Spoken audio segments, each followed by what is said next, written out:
Biso Télévision, chaîne Oyo Ekokani na yo. Ananjil, wana ezalaki na kati mabondeli wana na journée au mona donc et ça ma boye ndenge ezalaki osama ngana ngola au mona ange Gabriel aye a saluer yo a lobi likambo za go besoin et puis tout nous lina sala nini et bisi ozango besoin aki ko sala aye sali yango aye j'ai déjà fait ça et puis azongi na ye.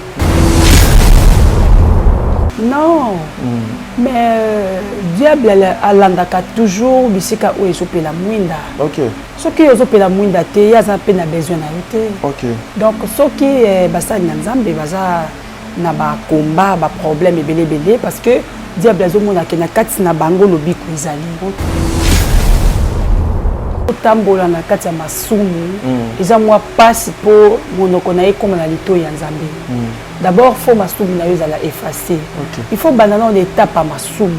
Masumu na yo elimbisama. Ba souvenir nyonso bo mwana ba problème oyebi toza ba souvenir mususu to tamboli 2 pas 3 fois ezongelo na mémoire. Alors que ce que ezongelo na mémoire eza mwa passe pour nzamba yo kayo. Voilà. Soko ozosala makambo mabe yo kantaloka oza na voix moko malamu nzokande oza na kati ya libulu ya satana ya kufa alors que mingi petit lelo nanu bazwi conscience te kende naza boye naza na kati ya libulu ndenge moko ngai nazalaki na kati ya libulu ozosala makambo ezopesa nzambe lokumu te ozosepelisa nzambe te or que faut tosala makambo po esepelisa nzambe il faut tosala mpona kopesa nzambe esengo mais nga napesaki nzambe esengo te na temps oyo nazalaki 22 ans 18 ans napesaki nzambe lokumu te par rapport ya bacirconstance oyo nakutani nango na chemin na nga. Bozali ebele ebokota l'émission de partout na pesi bino mbote. Mbote bala nyonso ya chez Biso TV. Oui malamu na émission na bino réponse à nos questions. Yande ko na pesi moyini nanga mbote, moyini mbote, moyini bonjour, moyini nanga bonsoir.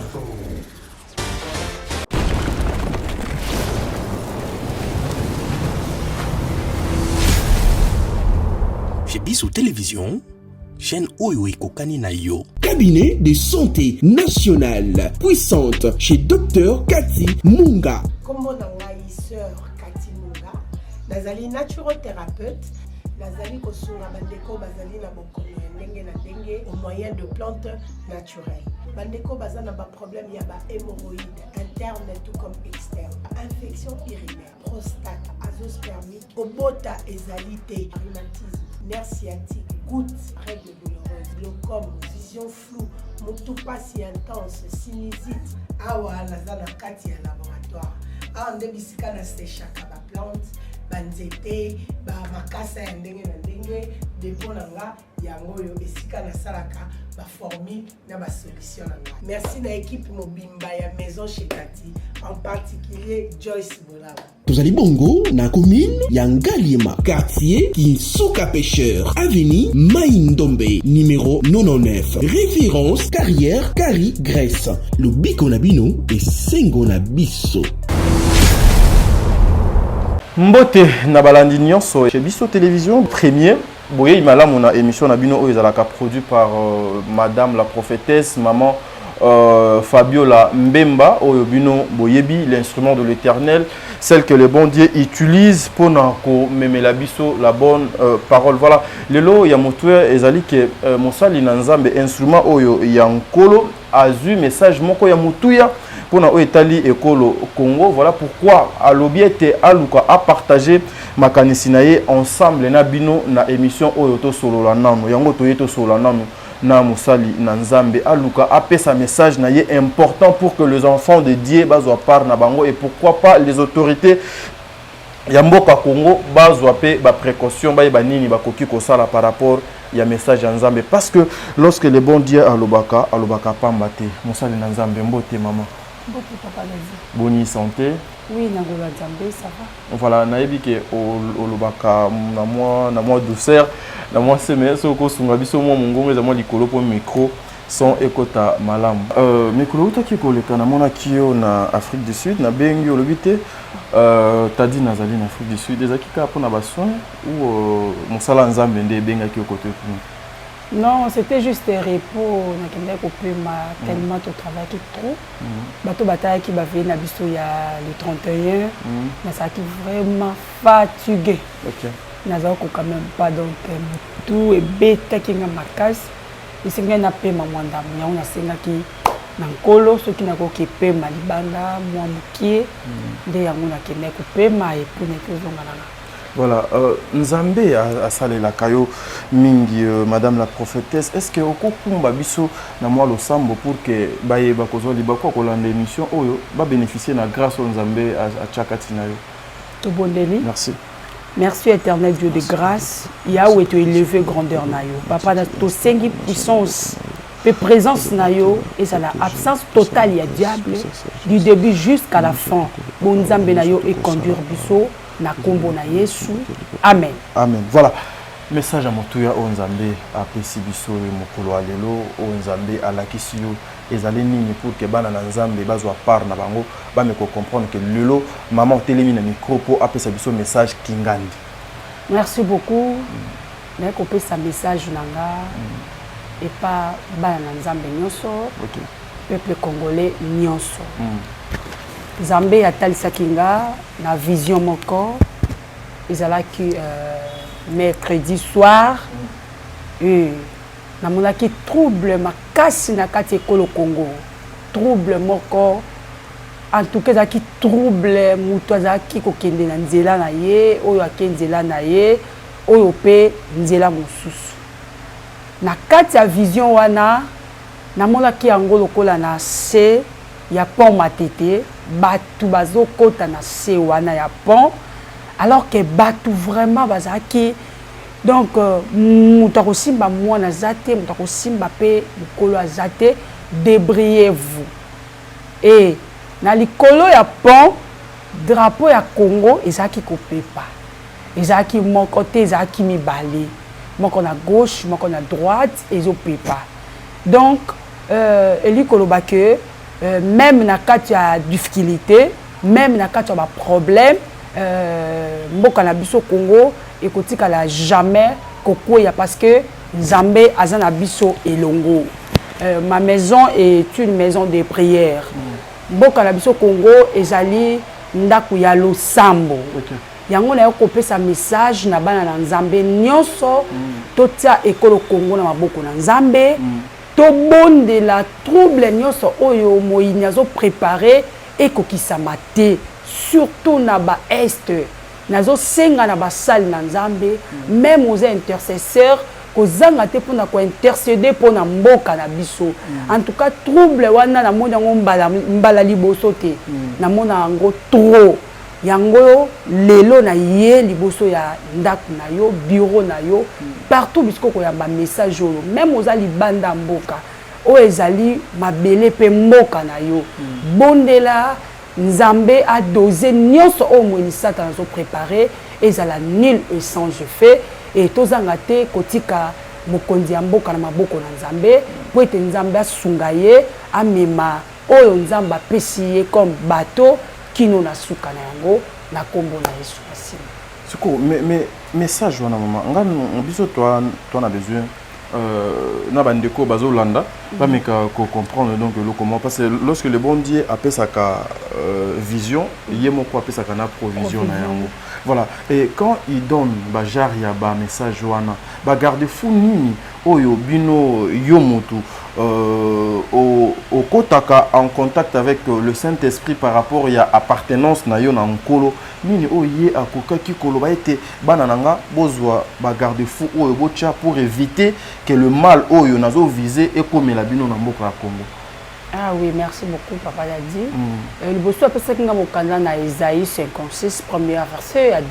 OK. Ba ndo so bakotanga ngo na bandaku bakuna bakotanga donc ils a toujours pour le coup na Nzambe mokanda na Isaïe 56. Alors tel que nga lokola na zaboué mokumba oyo Nzambe ya memisa ngai isa kobondela liboso pona ekolo na ngai. OK. na bondelaka mpo na ekolo na ngai butu moi ntongo mpe pourquoi nalia to mpe nalia te na jeune to mpe na jeune te wana ezali devoir oyo nzambe apesanga parce que nzambe alongolanga mosika na Angola azongisanga na Kinshasa eza hasard te ayebaki ete esengeli nasalela ye katikati na mboka na nga donc Saint-Esprit aza disponible na banyonso baza na posa na ye na mboka na biso tobelelaka ye tosengaka ye toinvokaka ye na balolenge nyonso je sais que il est là voilà siko mama na mokanda wana ya Ezaïe outi kopesa bana na nzambe oyo ezali lokola ba recommandation divine elobi ni mokanda ngo Ezaïe outi kopesa biso tout à l'heure mama. Ah oui, na kati mukanda wana nzambe azolobela biso na kotambola na bosolo na droiture et kotosa mibe ko za nzambe ya juste et puis lobi ndaku na yo esengeli ezala ndaku na ye donc ndaku na nga ekolo Congo ezali ndaku na nga na kati ekolo Congo Yesu azali parce que to invokaka ye ndenge na utaki koloba nyonso surtout tobelelaka molimo na nzambe soki okena bangomba okebisi kebele okokuta lolenge nini peuple congolais ezokoadore Seigneur et lolenge nini ezokoinvoke ye donc ndenge tolobaka chercher l'éternel pendant qu'il se trouve donc tozoluka ye na moment nyonso tout tolukaka ye donc yango wana apesaki nga mokanda na Ezaïe soki bato bakotanga yango bani na première verset okokosuka na yo même na 8e verset soki biso wana. Voilà, mais maman prophétesse, beaucoup plus si nous regardons dans Congo, on a tellement beaucoup de servantes de Dieu, beaucoup de pasteurs, mais mabe ezaka musika na biso te ezaka pembe na biso, c'est dit à quoi? C'est parce que y a peu de serviteurs oyo bazoko sa ela nzambe na ndenge malamu ou balo sambo ya biso ba misusu nde nzambe azoyo kango te. Non, mais diable alandaka toujours bisika oyo ezopela mwinda. Soki ozopela mwinda te yaza pe na besoin na yo te. Donc soki basali na nzambe baza na ba combat ba problème ebele parce que diable azomona ke na kati na bango lobiko ezali. Na kati na bango bosolo ezali. Eza na oyo babungi eza pe na oyo baza toujours na makolo na Yesu. Donc na kati na bango bitumbe kozala kaka. Ba poison kozala ba problème kozala il faut yeba lolenge ya komi batela ya kotambusa lolenge ya vie na yo kotambusa ngona honnêteté sainteté nzamba ko conduire misala na yo pe vie na yo na malamu nyonso. Voilà, maman, il y a une fois, quand je vous ai reçu, kaka na chaîne na biso awa, ezana maman moko atuna kanga ibe, botu na biso na maman prophétesse. Ndenge nini mutu akoki ko sala o azana ba problème, asenga epa ya nzambe pour que nzambe a exaucer na losambo na ye ba méthode nini akoki ko tia en place pour que losambo na ye zala exaucer epa ya nzambe. Ah, yeah, merci. Tout d'abord, ce qui m'a dit tambola na kati ya masumu, ils ont moi passe pour mon connaître comme na lito ya nzambe. D'abord, faut masumu na yo zala effacer. Il faut banana en étape à masumu. Masumu na yo elimbisama. Ba souvenir nyonso bo mwana ba problème, oyebi toza ba souvenir mususu to tamboli 2 pas 3 fois ils ont la mémoire. Alors que ceux qui ont na mémoire, ils ont moi passe pour nzamba yo kayo. Ce qui nous a limbisi déjà masumu na yo et ozongela ka osusu tato beti libaku ata problème ko ye et ozonga la mémoire noté parce que a effacer alors to ko bana mamote nzamba yo kayo nanu étant que masumu na limbisa mité oui nzamba yo ka libondela buta masumu oui bien sûr mais ça na ba ka e ka oui na nazaki muta masumu nzambe ayoka kinga na lenge na nga nazalaki mais ça peut la mutu aza muta masumu aza na ba problème mususu azuna masumu natiki mupanzi abandi pe ko senga na nzambe loko mususu voilà. OK, il faut d'abord au banane étape ba masumu no sur lekisa ozala na reconnaissant que naza musumuki nzambe limbisanga après bo kotina nzambe étape mususu que nzambe yoka lo sambo naza na besoin ya bout naza na besoin ya bout ce qui m'a souma muteza déjà ko limbisama nzambe akangela muto litoite voilà donc nyonso ko ya epai na ye po loba ayoka yo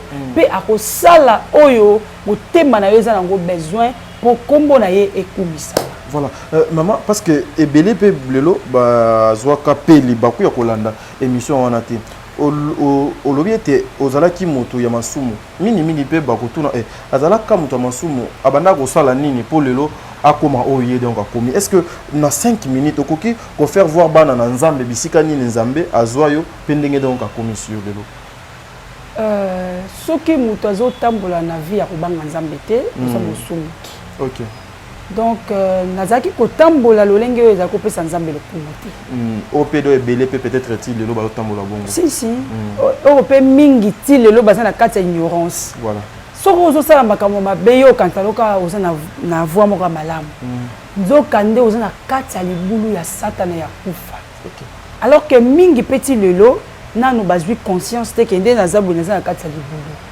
Ndenge moko ngai nazalaki na kati ya libulu ozosala makambo ezopesa nzambe lokumu te ozosepelisa nzambe te or ke faut tosala makambo mpo esepelisa nzambe il faut tosala mpona kopesa nzambe esengo me ngai napesaki nzambe esengo te na temps oyo nazalaki 22 ans 18 ans napesaki nzambe lokumu te par rapport ya bacirconstance oyo nakutani nango na chemin na nga donc natambwisaki vi na nga lolenge nzoto nange ezosenga so nzoto elobi nalata biseux nalati nalata doni nalati nalata mini jupe nalati soki elobi mela masanga na meli soki elobi lelo okozala na kibokolo okei soki elobi lelo okozala na chetemba okei ozomona ozosala makambo selon nzoto na yo mais yo ozotrouve yango eza yango normal donc oyo naosala na ngai eza yango vie et après oh ndenge tolobaka après vie musu ezate donc il faut en profiter une fois ya nzoka nde toza na kati ya libungi na kati ya ignorance donc toza bakufisa ke toyeba donc vie wana nalekisaki nzambe soki nga na vie wana c'est pas dit que nga nazalaki koloba Seigneur yaka kosecours yaka boye yaka osalanga na osecours ya vie na nga non nazalaki juste nzamba bikisanga na bikanga so na biki so na zongeli et tout donc nazalaki komona te ke so na biki na sala boye na zongisa boye mingi pe bazaka na maladie onga azaki nango na ba problème onga azaki nango azokana ke soki abiki a voyager a kende boye sans que a compter que lelo so na biki na servir ata nzambe mais azo préparer dans ça la préparation moko boye soki abiki donc okopi obika to okopi okufa okufi na masumu okufi na masumu na yo na ba projet pe kufi mais sauf que nzambe atalaki lolenge na nga te abikisanga lelo naza na bomoi a changanga vie a changanga kombo a changé identité à bomoi. Voilà, a changé identité à bomoi na yo. Il y a beaucoup de personnes, il y a beaucoup de femmes aussi ou bien aussi il y a beaucoup de hommes locaux la biso, ba jeunes et puis ba papa, ba maman. Oyo pe baza na kati ya ba mabulu wana des fois au mona akei po abima na kati ya bosoto wana ya molili mais azoko kakate azongi. Je sais que l'autre fois o yebsaki ngai ke olinga kosala te ke ba prophétie na yo so zalina batu ya consulter bana na nzambe ya osambela pona bango osala ngo en public. Qu'est-ce que les gens peuvent faire aujourd'hui pour que bazwa ba orientation divine et pas na yo bakoki ko sala ndenge nini na moyen nini oyo bakoki ko zwela yo avant tous les cas na deuxième partie ya émission na biso etali makambo ya ba documentaire malamu oyo outi ko sala la biso na sala ba live na YouTube na Dona Ifa TV. OK. Na zana groupe Skype na sala prière. OK. Na bato nyonso mais mutu so benga na pesa ka orientation sauf que tout ça va benga ina zoa été bat basé belé et puis il faut qu'on comprenne un peu il y a des fois peu aussi ça la donner moi quelque chose et aussi tenter il y a baba téléphone et maintenant quand on le bana rappeler ba appelle tout peso quota on rappeler vos animaux sauf que na yambaka na bonde na pona batu na pesa pe batu orientation ils ont na batu belé au ba ko témoigner que non depuis notre orientation pour maman Michael, en tout cas il y a un changement, en tout cas Nabika, en tout cas ma bébé Salima. Donc dans ça la live, bon de la pona batu, nyonso o babenganga, la porte est ouverte.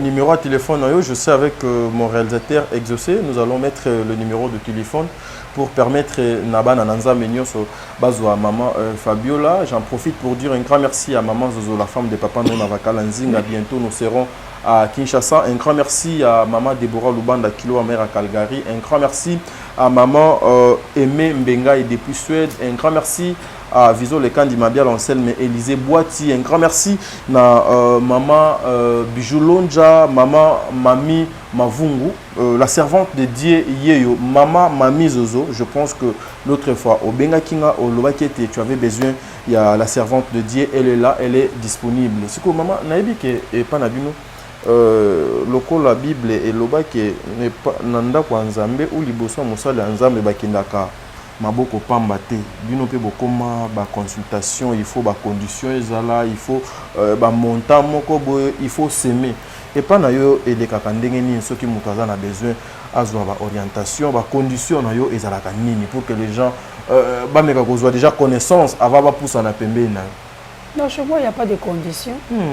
Conditions ezate donc yo conditions ezate non na habité so mutu alobaka benganga na pesa e condition moko ke o pesa na boye na sabute évangile les alango do fele ah non c'est gratuit, moi j'ai eu ça gratuit nga na zongo ya ofele OK na pesa pe ya ofele mais atanga na bondeleli mutu na yambe mutu apesi ngelo côté lelo lobi kuna nzamba otoucher ka motema na ye soki ayebi que bakenda pa nanda kwa nzambe mabo pamba te d'abord moto ayebi yango esalemaki na Saul pozwa mokonzi akanisaki abi tokemona Samuel ndenge nini na sasu lelo côté na maboko donc bayaka d'abord pas mosala nzambe mabo pamba te donc c'était que mosala nzambe ayebi ce que non faut payer offrande faut savoir d'abord conscience na yo moko voilà parce que conscience à Saul et salaki que tokemona voyant Samuel ndenge nini l'un des sacrificateurs a dit que non, on a quelque chose autre qu'on présenter. Donc, au fond, déjà, ouverture, il y a ma porte belée.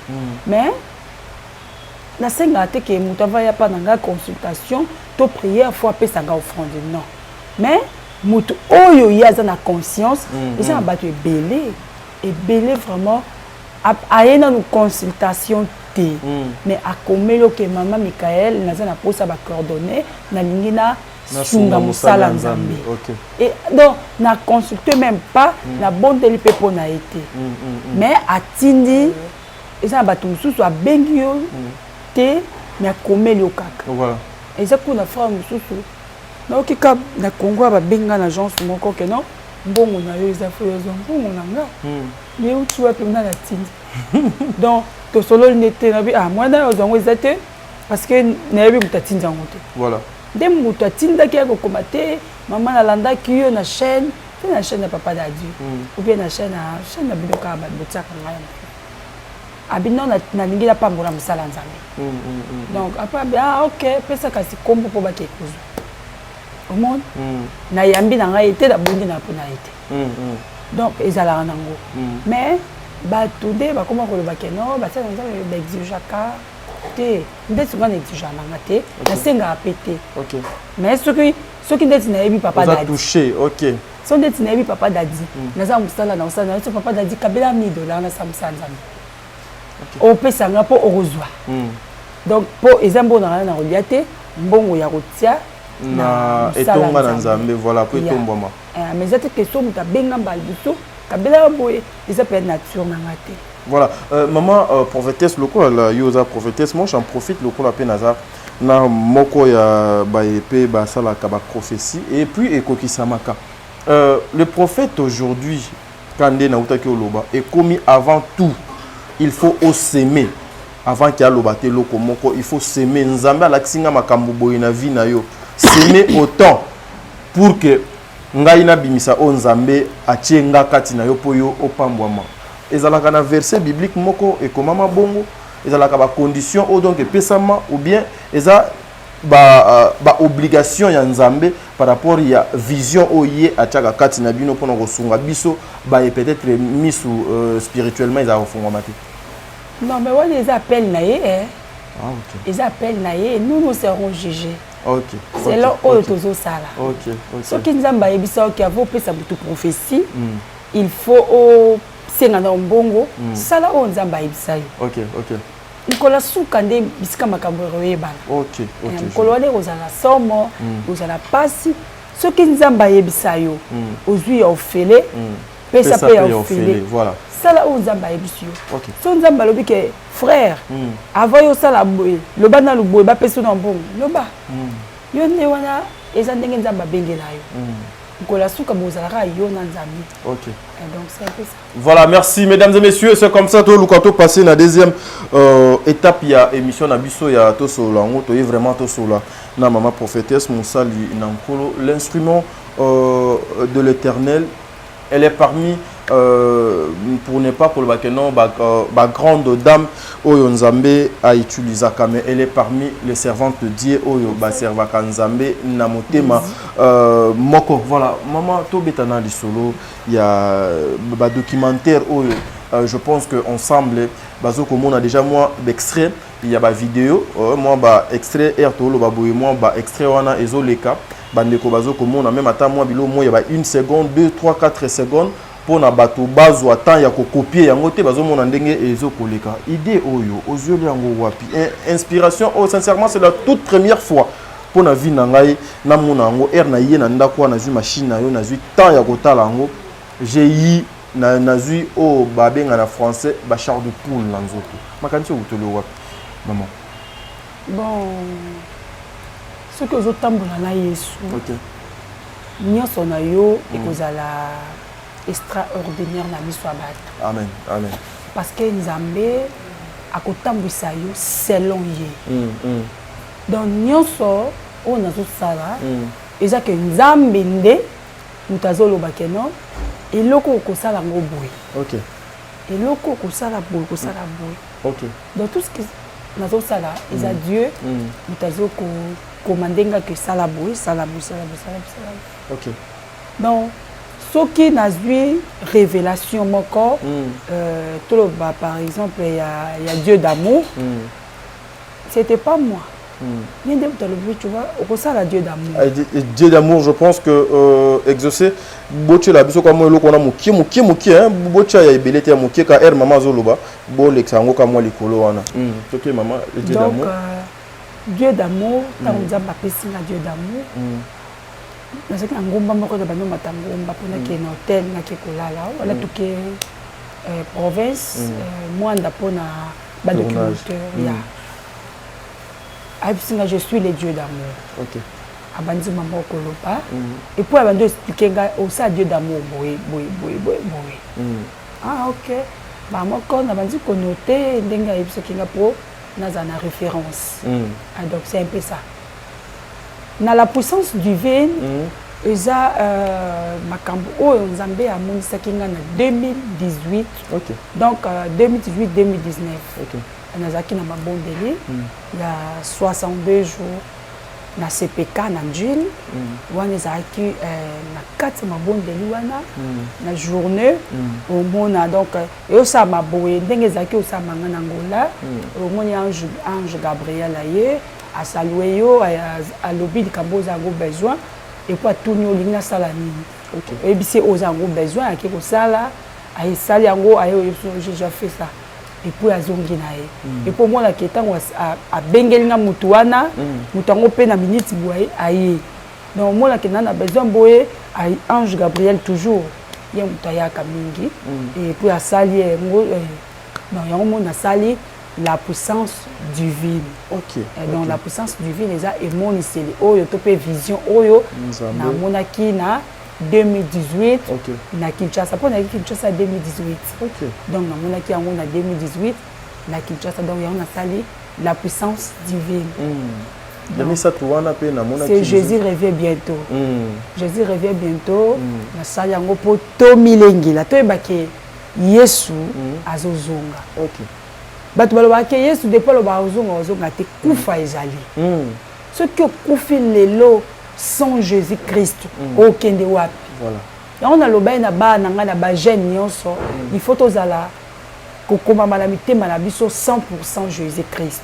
Au lieu to komango na ba polo ya faut za na kati ya mitema 100% Jésus-Christ. Amen. Wana osala n'importe quoi te. Okoyeba que même si naza pembe to pe mwindu mulai munene to pe taille. Mais soki na milengeli te na kufa. Alors so na kufi na kati ya libungi. Bomo nanga. Ekende wapi. Âme nanga, esprit, corps nanga. D'abord liwa nanga tant bako exposer yango. Est-ce que bako honorer yango étant que muto ayebaki nzambe to pe muto masumu et comme bako soa na makamba ko bunda. Alors Seigneur na biso to que Jésus revient bientôt. Yango na sali bate ya Jésus revient bientôt et puis ils sont déjà disponibles na ba plateforme nyonso et puis na dona ifa TV ce que beti au monde la puissance de Dieu revient bientôt. Troisième et le Dieu d'amour. Babilo kwa nanyo so déjà batu bakoki kozwa yango eza déjà disponible bako télécharger ou bakoki kota la olobi za place nini. Eza na ba plateforme nyonso. Na ba plateforme nyonso ya téléchargement. Et puis chez Adonai Fa télévision. Na Top Media pe soki opesi biso to tshela yo na ba chaîne nyonso babiloko ezo le katoluka mo pe to tshela yo une façon yo ça la yo promotion. L'exclusivité il y a documentaire wana onga na ebiki eza soki plus de 2 heures du temps.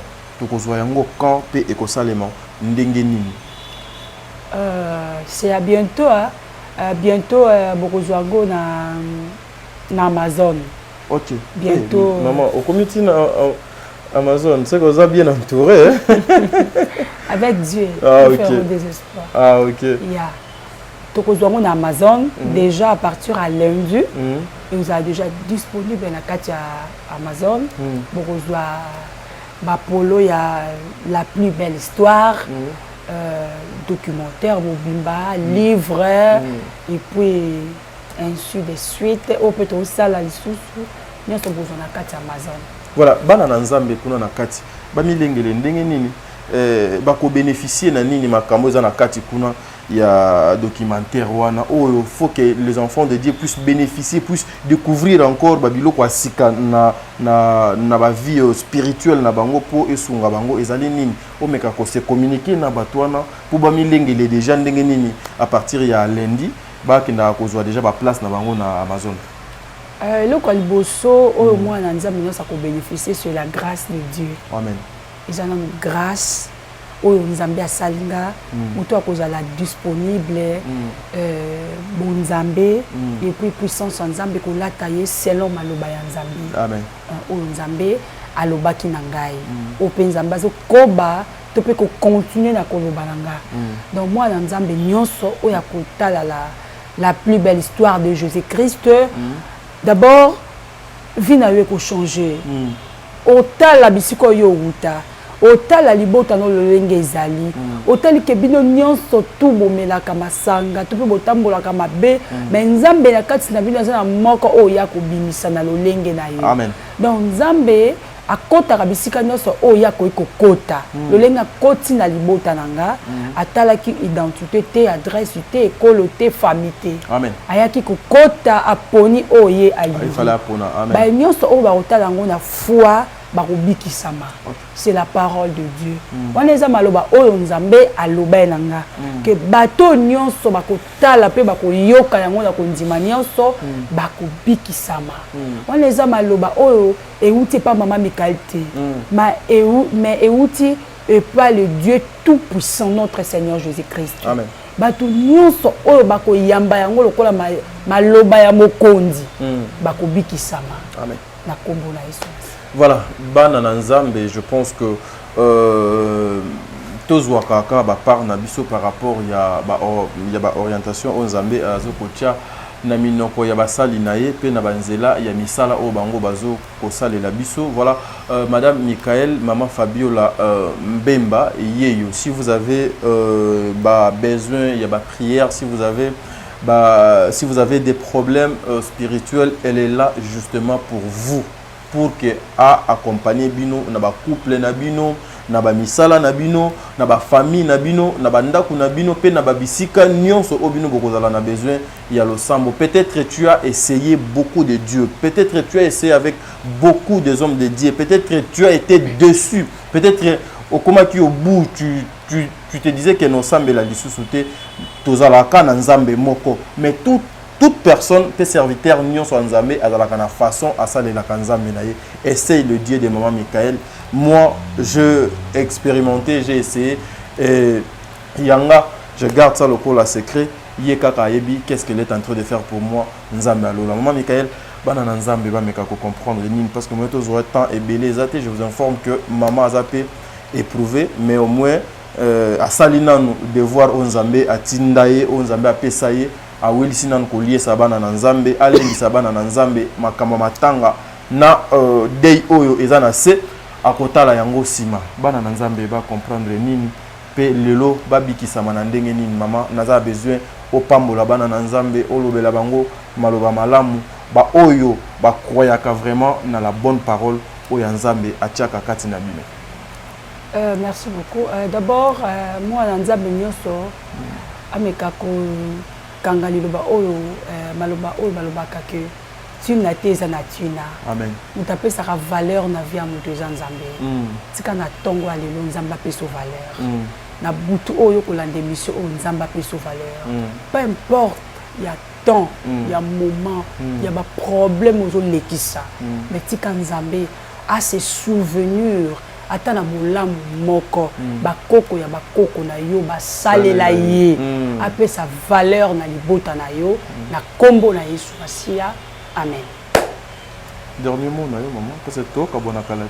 Ya dernier mot na nga ezali que on est ensemble tozali qui nous connaît ça kozo ma dernier mot et kozalaka toujours pendant que toza envie nzambe apambola mutu nyoso soki nzambe oyo yo ondimelaka oyo yo osalelaka a toucher motema na yo ko hésiter te mokolo la plus belle histoire ekobima okota na kati Amazon ozwa ya motuya pour éduquer pe génération na yo na kombo na Yesu Masia nzamba prière nini mona na nzambe akoki kosala lelo ou lobby pour une situation qui a duré longtemps oyo azoko zo solution te oyo azoko yeba te par où commencer akoki kosala prière nini pe na suka na kosenga maman avant to kabwana osala lo sambo oyo ce qui peut bénir les enfants de Dieu à travers votre voix.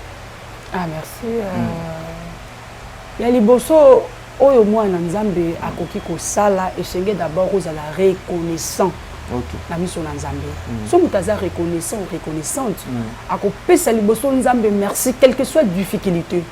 Quel que soit ba choc, quel que soit ba piaka, quel que soit tout. Liboso ko pesa na nzambe merci. Voilà. O élever grandeur en nzambe et puis o yebi si nzambe posa na yo. Amen. Comme ça nzambe ba posa nyoso tumba la maoti. Alors Bible le but ozwaka te po te bi ko senga te. Amen. Il faut que vous ayez posé lipa, fou comme Seigneur, moi on a posé pesanga lipa. Alléluia. Amen. Ce qui te commis la prochaine mois, on a posé ya elo cause na besoin. Au fou comme Seigneur, moi on a ngopé pesanga bo.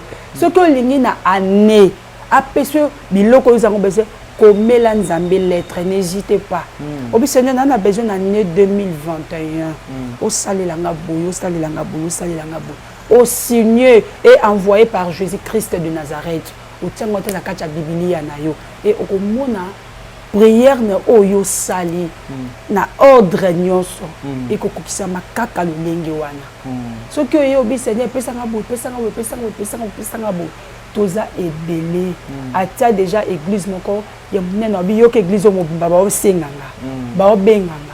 Faut na résoudre ba problème à tout un chacun voilà. Alors il faut au Seigneur nzambe na ordre nyonso que Seigneur na ngopi sanga mwana na ngopi sanga libala na ngopi sanga voyage musala on a besoin maintenant na ordre nyonso ko sala ngo brutalement te donc ko brutaliser lito ya nzambe te. Amen. Oye olobi makambo lobi aba comprendre bango loko te ezo ozozwa te po yo moko oyebi ko senga te senga nzambe oyo yo olingo senga nzambe e ko kokisa malolenge yo ko sengela nzambe na yo kosengaka nzambe na badoute te ntango ozosenga nzambe za na foi ke ndenge nasengi nzambe boye nazwi Amen.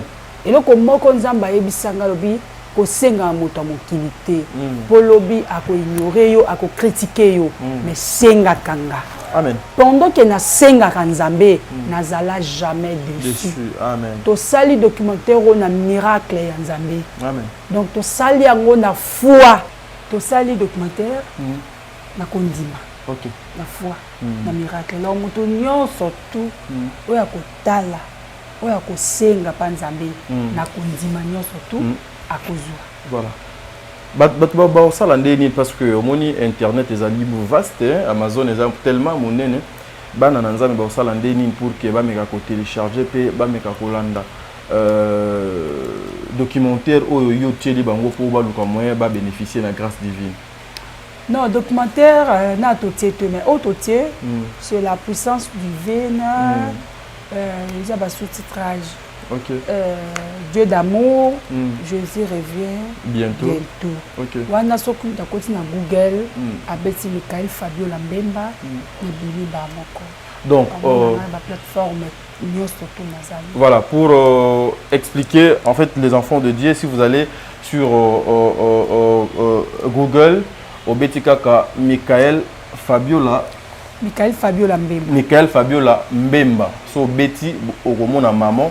Et ça na plateforme nyonso ya téléchargement et bogozoyango avec l'aide de l'Éternel na bokasité yanzambe et vous allez bénéficier de la grâce au nzambe atie kati na babilo kwana au maman a meki ko partager na bino bana na nzambe. Maman, numéro de téléphone to komaka ko bien au pesa biso numéro de téléphone pour que les gens cherchent à vous contacter ce que ça na makambo etali privé au yona bango il faut go solo. Moi je préfère donc afficher les numéros, c'est beaucoup plus direct. Ngapé téléphone et quand mandate mikolo on a un problème, il y a téléphone et quand et puis voilà. Réalisateur à comment? Réalisateur à comment? Voilà, Togo me mabana na nzambe na losambo, tout le comme toka bwana. Oui, merci. Yahweh to pesio merci. Tokumisi yo. Bobandeli, bobikisi. Osukisi ya nyonso obandaki na biso lokola alpha pour sukisi na biso lokola omega. Merci la grâce, merci na nyonso o sali biso bokona lelo. Seigneur, tu que te ba nyonso balandi biso ba pambola mala kombo na Yesu babeli babikisama dans le nom de Jésus. Mamola kate ba mona na kombo na Yesu Masia bayoka kate bayoka na kombo na Yesu. Nzambe tikete bon nzambe na yo emimonisa manandaku ya moko na moko. Baye nyonso bazoluka yo nkolo Yesu tika ete bamona loboko na yo puissance divine na yo nkolo etambola na mabota pe ebikisa elongisa bisika mai ebimaka te to pe elekaka te. Seigneur Dieu tika ete mai ebanda koleka pe bato bamela yango na kombo na yo Yesu Masia ozali source oyo ekaukaka te kokauka te na mabota nyonso oyo bazolanda yo na chaîne oyo ya papa d'adieu kokauka te Seigneur Jésus-Christ na mabota nyonso oyo bazobelela yo pesa bango mai po ete mitema na bango ekita na kombo na yo Yesu mokonzi pe mobikisi na biso. Nous disons gloire et louange à toi Seigneur Jésus-Christ. Gloire et louange à toi Seigneur Jésus-Christ. Amen. Amen. Voilà, merci. Ça n'est fini pour aujourd'hui, mesdames et messieurs. Ezala ki ngai tadingala pa esengo ya koyambela bino mama Michael Fabiola Mbemba Oazali servante de l'Éternel bino baebozu libaku ya kolanda émission o so nzamba tchekati na motema na yo zwa partager. N'oubliez pas d'aller télécharger oyo ezali mabongisami ya nzambe pona yo. Cabinet de santé nationale puissante chez Dr Cathy Munga. Kombo na ngai sœur Cathy Munga, nazali naturothérapeute, nazali kosunga bandeko bazali na bokono ya ndenge na ndenge au moyen de plantes naturelles. Bandeko baza na ba problème ya ba hémorroïdes interne tout comme externe, infection urinaire, prostate, azoospermie, obota ezali te, rhumatisme, nerf sciatique, gouttes, règles douloureuses, glaucome, vision floue, motopathie intense, sinusite. Awa naza na kati ya laboratoire. Awa nde bisika na séchaka ba plante, banzete, ba makasa ya ndenge na ndenge, dépôt na nga yango oyo esika nasalaka baformule na basolution na nga. Merci na équipe mobimba ya maison chez Kati, en particulier Joyce Bolaba. Tozali bongo na commune ya Ngaliema, quartier Kinsuka Pêcheur, avenue Maïndombe, numéro 99. Référence carrière Kari Grèce. Le biko na bino et sengo na biso.